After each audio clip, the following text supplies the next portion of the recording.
Hello বন্ধুরা, তোমরা সবাই কেমন আছো? আশা করছি সবাই খুবই ভালো আছো। আর আমরা যাচ্ছি জামাই ষষ্ঠী উপলক্ষে মায়ের বাড়ি। তো দেখো কতটা পরিমাণে ঠাকুর পুকুরে লাইন পড়েছে অটোর জন্য।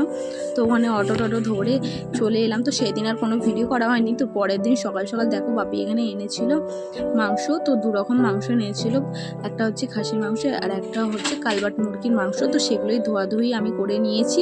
তো এদিকে দেখো সবজি টবজি কাটা হয়ে গেছে, আর এই ভিডিওগুলো আমার ভাই করে দিয়েছে। আর আজ হবে ফ্রাইড রাইস। তো আমার বর ফ্রাইড রাইস যেহেতু খেতে ভালোবাসে, তো তার জন্য ফ্রাইড রাইস হবে। আর এই দেখো চিকেন একদিকে আর একদিকে মাটন। তো এই দুটোই আজ রান্নাবান্না হবে। তো আমি তো করেছিলাম চিকেনটা আর আমার মা করেছিল মাটনটা। তো জামাই ষষ্ঠীর দিন সকাল সকাল মা উঠে আলুর দম আর লুচি করেছিল ওর জন্য স্পেশালভাবে টিফিন হিসাবে। তো দেখো লুচিটা দেখিয়ে দিলাম।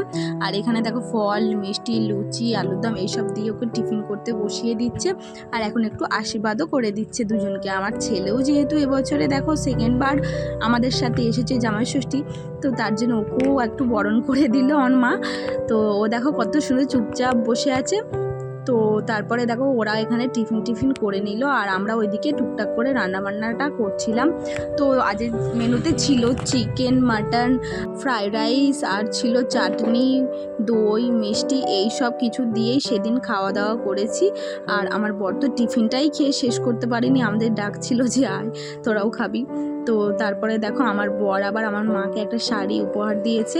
তো এই বছরের জামাই ষষ্ঠীটা তো আমাদের এইভাবেই কেটেছে। তো তোমাদের ভিডিওটা কেমন লাগলো কমেন্ট করে জানিও। যদি ভিডিওটা ভালো লেগে থাকে like comment share and subscribe করবে। টাটা।